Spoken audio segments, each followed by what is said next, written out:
Assalamualaikum warahmatullahi wabarakatuh. Di sini kami dari kelompok 4 akan membahas atau mempresentasikan materi audit internal yang berkenaan dengan pekerjaan lapangan 1. Sebelum kami membahas atau mempresentasikan materi kami, berikut nama-nama anggota kelompok kami. Yang pertama adalah saya sendiri, Muhammad Rudi Arianto, NPM 034. Yang kedua ada Rensi Dwi Maharani, NPM 037. Yang ketiga ada Gifran Al-Afghani, NPM 128. Yang keempat ada Nais Aprilia, NPM 183. Dan yang terakhir ada Ilham Muhammad Aur Mulyono dengan NPM 129. Materi yang akan kami bahas berkenaan dengan pekerjaan lapangan 1 pada audit internal ini ada 5 pembahasan. Yang pertama ada proses dan tujuan pekerjaan lapangan. Yang kedua ada pembuatan strategi untuk melakukan pekerjaan lapangan. Yang ketiga ada bagian-bagian pekerjaan lapangan. Dan yang keempat ada pengujian. Dan yang terakhir ada teknik-teknik pemeriksaan transaksi atau proses-proses terpilih. Pembahasan yang pertama adalah mengenai proses dan tujuan pekerjaan lapangan. Proses pekerjaan lapangan itu sendiri merupakan proses yang dilakukan secara sistematis dalam mengumpulkan bukti audit yang objektif mengenai operasi yang diaudit. Kemudian dilakukan evaluasi. Gunanya ada dua. Yang pertama ada memastikan bahwa operasi yang dimaksud sesuai dengan standar atau kriteria yang dapat diterima dan dapat mencapai tujuan yang telah ditetapkan. Dan yang kedua adalah untuk menyediakan informasi yang berguna bagi pengambilan keputusan oleh manajemen. Secara umum, auditor dapat mengaplikasikan 3 langkah dalam melaksanakan pekerjaan lapangan. Yang pertama ada penegasan, yang kedua ada evaluasi, dan yang ketiga ada pengujian. Selanjutnya kita akan membahas mengenai tujuan dari pekerjaan lapangan. Tujuan pekerjaan lapangan adalah untuk membantu pemberian keyakinan dengan melaksanakan prosedur-prosedur audit yang ada di program audit, sehingga tujuan audit dapat dicapai. Pekerjaan lapangan merupakan pengumpulan bahan bukti untuk pengukuran dan evaluasi. Mereka harus memahami bahwa mereka yang pertama adalah tidak dapat memberikan keyakinan dengan mengaudit operasi secara sempit. Yang kedua, mereka tidak dapat mengamati sebuah proses dan seenaknya memutuskan apakah proses tersebut baik atau buruk. Yang ketiga adalah bahwa mereka harus memandang operasi tersebut dalam bentuk atau unit-unit pengukuran dan standar. Perkenalkan, nama saya Nasi Dwi Maharani, NPM 037. Saya di sini akan menjelaskan tentang pembuatan strategi untuk melakukan pekerjaan lapangan. Bagian-bagian dari rencana strategi akan mencakup 10 hal. Yang pertama adalah kebutuhan pegawai, yang kedua kebutuhan sumber daya dari luar, yang ketiga pengorbanan staf audit, yang keempat wewenang dan tanggung jawab, dan yang kelima struktur pekerjaan lapangan. Yang keenam ialah waktu pelaksanaan pekerjaan lapangan, yang ketujuh metode pekerjaan lapangan, yang kedelapan metode pendokumentasian, yang kesembilan penyiapan laporan, dan yang ke-10 rencana kontingensi. Nah, dalam ke-10 hal tersebut saya akan menjelaskan satu-satu ya. Yang pertama adalah kebutuhan pegawai. Nah, hal ini penting untuk merencanakan jumlah dan kualifikasi staf yang akan melakukan audit. Yang kedua adalah kebutuhan sumber daya dari luar. Nah, perusahaan ini dapat sumber daya dari luar perusahaan berupa apa? Misalnya contoh itu berupa psikologi, ekonomi, di bidang produksi, kesehatan, pekerjaan sosial, juga bisa dari kebutuhan sumber daya dari luar dan kemitraan dari perusahaan tersebut. Organisasian staf audit. Sebuah rencana organisasi harus diidentifikasi sebagai rencana terbentuk ramping atau biasa disebut dengan lapisan supervisi yang terbatas atau gemuk yang biasa disebut dengan banyak lapisan supervisi tergantung pada kompleksitas kerja dan rentang kontrol yang dibutuhkan. Dan wewenang dan tanggung jawab. Hal ini berkaitan erat dengan sebelumnya dan mengidentifikasi berbagai aspek tanggung jawab seperti manajemen personalia, fungsi-fungsi teknis, aspek administrasi, dan hal-hal yang berhubungan dengan fiskal. Struktur pekerjaan lapangan. Aktivitas yang beruntun saling berhubungan untuk meyakinkan bahwa terdapat susunan alur kerja. Yang keenam adalah waktu pelaksanaan pekerjaan lapangan. Proses membuat struktur pekerjaan lapangan memunculkan waktu pelaksanaan pekerjaan lapangan. Yang ketujuh ada metode pekerjaan lapangan. Ada 6 metode yang biasa digunakan. Yang pertama ada observasi, konfirmasi, verifikasi, investigasi, analisis, dan evaluasi. Metode pendokumentasian. Meskipun selalu dibutuhkan kecermatan dalam proses pendokumentasian, jika terdapat kemungkinan litigasi atau tindakan hukum, bahan bukti tersebut dalam bentuk yang secara hukum bisa digunakan dan ditangani oleh metode yang dapat diterima secara hukum. Penyiapan laporan. Survei pendahuluan seringkali akan mengidentifikasi hal-hal penting yang akan menjadi arah audit. Survei juga memberikan beberapa indikasi mengenai hal-hal yang akan ditemukan. Struktur mikro laporan atau metode penyajian setiap temuan audit harus direncanakan, tidak semua temuan akan menjadi bagian dari temuan yang lengkap. Rencana kontingensi. Rencana harus menyediakan kontingensi. Kontingensi harus diantisipasi dan kerangka harus disiapkan untuk beberapa situasi. Selanjutnya saya akan menjelaskan tim audit pada pekerjaan lapangan audit. Terdapat 3 kategori, di antaranya yang pertama, tim audit dan pengarahan mandiri. Diartikan bahwa tim audit ini dapat membuat keputusan sendiri, dapat juga dengan bantuan ahli bersama pimpinan tim memberikan keahlian dan bantuan dalam pengambilan keputusan.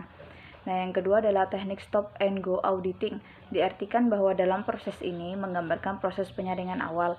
Tujuan teknik tersebut adalah untuk memberdayakan auditor lapangan untuk menghentikan audit selama survei pendahuluan atau waktu lainnya, apabila tidak ditemukan penyimpangan yang potensial atau tidak ada indikasi risiko yang substansial. Yang ketiga adalah control self-assessment, merupakan salah satu konsep baru yang diwujudkan dalam bentuk partisipasi klien terhadap kontrol internal. Hal ini merupakan pengembangan dari Corso mengenai kontrol internal. Metode yang digunakan adalah mengembangkan semacam pertemuan yang dilakukan staf audit, tetapi terdiri dari karyawan klien yang akan mengevaluasi dan mengukur aspek-aspek lunak dari kontrol internal. Untuk pembahasan pertama yaitu Audit Smart. Audit Smart atau Selective Monitoring and Assessment of Risk and Trends. Metode ini menggunakan indikator kunci atau key indikator sebagai elemen dasar dari proses audit. Audit Smart meliputi 4 tahap. Yang pertama, pemilihan bidang kunci untuk pengawasan dan penentuan. Yang kedua, pengembangan key indikator untuk pengawasan dan penentuan. Yang ketiga, implementasi. Yang keempat, pemeliharaan teknik-teknik audit smart. Selanjutnya ada pengukuran kinerja. Pengukuran kinerja dilakukan dengan cara membandingkan hasil dengan standar, hingga pada akhirnya akan dilakukan evaluasi hasil-hasil pengukuran dan menentukan apakah temuan-temuan yang didapatkan auditor mencerminkan kondisi yang baik atau buruk. Untuk pembahasan selanjutnya yaitu pengembangan standar. Auditor internal semakin lama maka akan semakin dalam masuk ke dalam arus operasi perusahaan. Selain itu, auditor juga mengevaluasi fungsi-fungsi manajemen yang belum memiliki standar. Standar harus sesuai dengan tujuan-tujuan operasi yang diperiksa. Untuk hal-hal yang bersifat teknis, standar harus divalidasi oleh seseorang yang secara teknis memiliki kompetensi sebelum diterima manajemen klien. Ada beberapa kriteria dalam menentukan pengembangan standar, di antaranya yang pertama struktur, komposisi, dan operasi komite. Yang kedua, rencana, program praktik, dan instruksi-instruksi implementasi. Yang ketiga, pengawasan, pemeriksaan, dan pelaporan aktivitas. Selanjutnya ada penggunaan tolak ukur. Tolak ukur adalah pemilihan praktik terbaik yang dilakukan oleh organisasi atau bagian-bagian organisasi itu sendiri, yang dimaksudkan untuk membawa pencapaian tujuan. Ada 4 tahap untuk menentukan aktivitas yang akan meningkatkan upaya organisasi menurut Arthur Andersen. Di antaranya yang pertama, analisis proses audit. Yang kedua, merencanakan studi. Yang ketiga, melaksanakan studi. Yang keempat, mendapatkan pemahaman. Untuk selanjutnya ada evaluasi. Evaluasi didefinisikan untuk mencapai pertimbangan yang benar secara matematis dan untuk menyatakan pertimbangan tersebut dalam hal apa yang akan diketahui. Evaluasi lebih digunakan pada penemuan hal-hal sejenis dalam istilah-istilah yang lebih dikenal seperti ketepatan waktu pemrosesan, faktur, atau akurasi matematisnya, atau akurasi dalam pemeriksaan penerimaan. Selanjutnya, aspek-aspek operasi. Pengukuran yang dilakukan oleh auditor internal biasanya akan diarahkan pada 3 aspek penting organisasi, diantaranya yang pertama kualitas mengklarifikasi pesanan pembelian, yang kedua biaya menentukan daftar para pemasok yang memberi penawaran telah disetujui oleh penyedia pembelian, dan yang terakhir adalah jadwal. Selanjutnya, saya Nais Aprilia, NPM 183. Pengujian dalam pekerjaan lapangan audit. Tujuan umum pengujian. Bagi auditor internal, pengujian berarti pengukuran hal-hal yang representatif dan perbandingan hasilnya dengan standar atau kriteria yang ditetapkan. Tujuannya adalah untuk memberi auditor internal tentang dasar bagi pembentukan opini audit. Pengujian audit biasanya mencakup evaluasi transaksi, catatan aktivitas, fungsi, dan asersi dengan memeriksa semua atau sebagiannya. Kemudian tujuan khusus pengujian. Tujuan khusus proses pengujian adalah untuk menentukan validitas, akuransi, ketaatan, dan kompetensi kontrol.